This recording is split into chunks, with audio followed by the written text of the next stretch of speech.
Welcome to ஜஸ்ரீதா kitchen.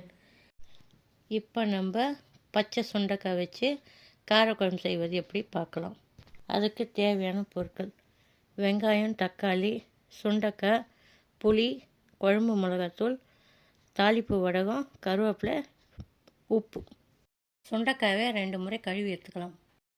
எண்ணெய் சட்டியில் நல்லெண்ணெய் ஊற்றிக்கின்னு எண்ணெய் காஞ்சதுமே தாளிப்பு வடகம் போட்டு, வெங்காயம் போட்டு, கருவேப்பிலை, பூண்டு போட்டு பொன்னிறமாக வர வரையும் வதங்கட்டும்.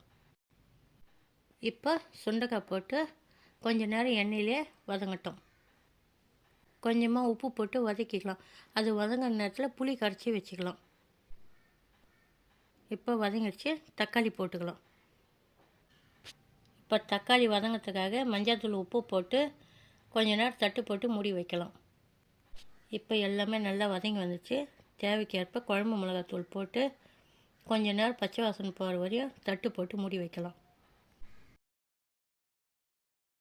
இப்போ நல்லா மிளகாத்தூள் வாசனை போயிடுச்சு.